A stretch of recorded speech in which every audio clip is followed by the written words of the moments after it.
Hey, what's up everyone? My name is Trevor and welcome to a video where I will be showing you how to get a very strong budget microphone setup.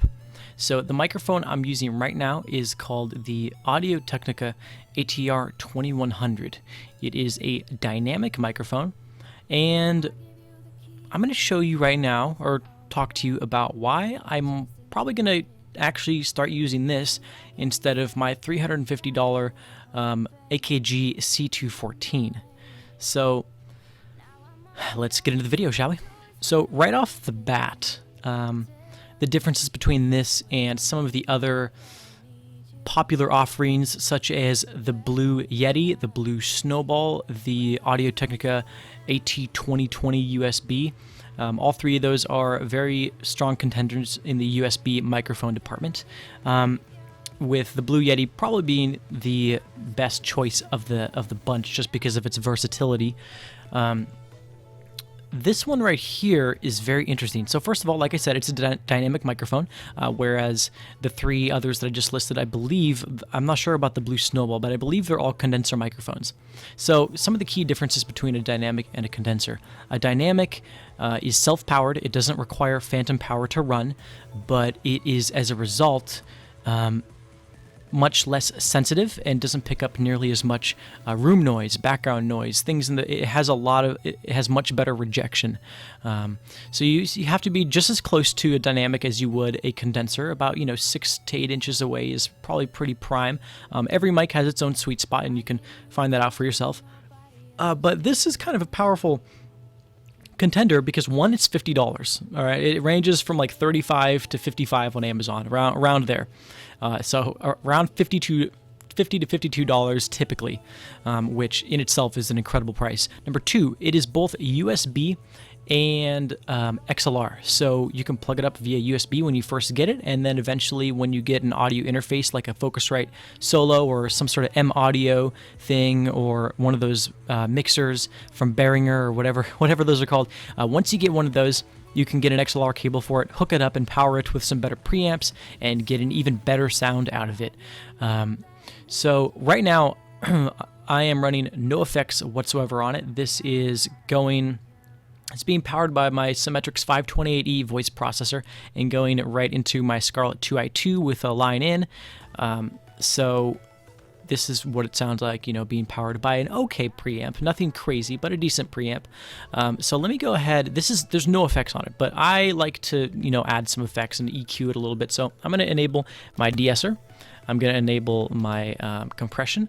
I'm going to enable my EQ, and then finally the voice symmetry processor that comes with the 528E. So this is a little closer to what I like my sound to be like. So just to give you an idea of what it sounds like after you might do some processing to the signal afterwards, you'll notice there's some plosives, there's some wind noise happening when I do put sounds into the microphone. I am doing this recording this test without a windscreen or foam cover or whatever, because I feel like that would kind of it's not going to give a 100% accurate representation of what the mic can actually sound like, because that always muddles the sound of the microphone a little bit. It kind of takes a little bit of the clarity out of it. So I'm doing this without that. It is possible to use the microphone without one of those. If you notice, I'm not talking directly into the diaphragm of the microphone. I'm talking just like slightly off center, so it's going off to the side of the diaphragm. So you still have a pretty good sound up close, but I'm not having to talk directly into the microphone and risk all those terrible plosives and stuff. I could also use a pop filter, but I never like having a pop filter in my face, especially when I'm trying to look at the computer screen. So the ATR2100, a very strong contender. I would highly recommend this. So in the description of the video, I'm going to put a link. I'm going to put 2 links. One is going to be my Amazon referral link. If you want to help support me, you can click on that. If you would rather just use a normal link, it'll be right below that one. They'll be labeled accordingly. And that's where you can get this on Amazon if you are interested. I'm sure there are lots of other reviews on YouTube for this microphone, but I mean, as you can tell, it sounds very good. Condenser microphones are nice and they give you a lot more clarity and quality, but sometimes your recording conditions aren't always 100% perfect. I have my room kind of right behind my desk and my monitors. I have a comforter on the wall, and what that does is it kind of reduces a little bit of the reverb that I would typically get. But even with a strong condenser microphone like the AKG C214, a lot of the room acoustics are picked up. If you have wood floors, if you have a loud family or loud roommates, or I mean, really anything, if you're a loud person, a condenser microphone probably isn't going to work as well for you as a dynamic like this one.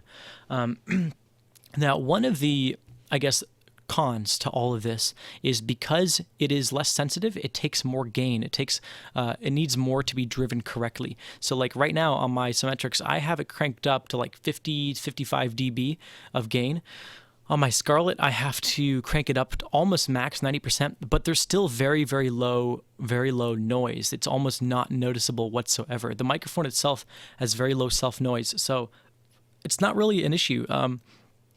If you're using it on USB, you're going to get a little bit of noise, but I recently recorded a podcast, and my microphone, the MXL990, I don't think it's really working anymore. Like I said, I got it at a pawn shop a long time ago, and it lasted me 2 years. So something might be wrong with the diaphragm, but because it wasn't working, I plugged this up to my Mac via USB and just had my friend use that, and I used the AKG C214, and I'll link that below so you can hear what his voice sounds like on it.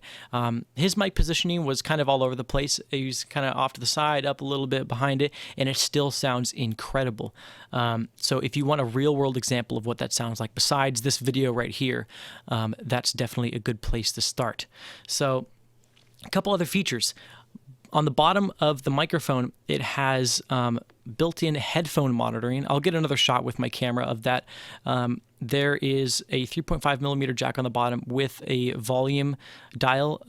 It's not exactly a dial, it's like a bumper. So you can adjust the volume up or down and monitor what you're saying to the microphone live with no latency, which is important. Like right now, I'm using the Scarlett 2i2 to monitor in the headphones monitor my voice, and that helps when you're talking, because when you monitor live, you know if you're too far away from the microphone, too close, you can kind of easily find that sweet spot on the microphone and kind of stick around that area. If you're talking too loudly and you're peaking, you'll notice that when you're monitoring.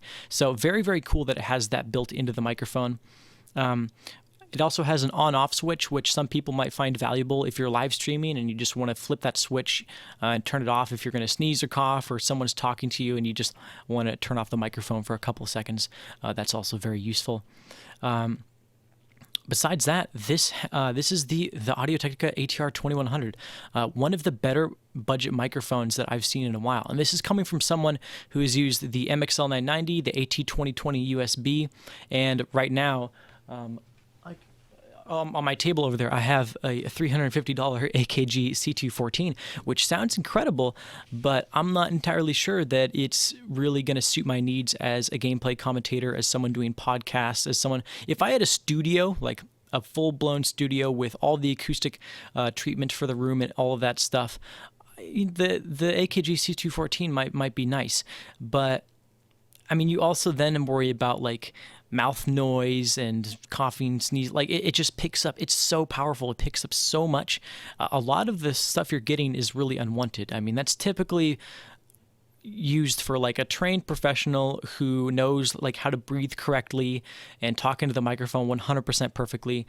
And don't get me wrong, like I still love condenser microphones, but I think for YouTubing and Twitch, live streaming and all that stuff, this is definitely a very good contender if you enjoy that sound that the dynamic gives off. So I think I've rambled for long enough. I hope you all enjoyed this quick little review and kind of shilling for the Audio-Technica ATR2100. Hope you guys all enjoyed, and I will see you next time. Peace.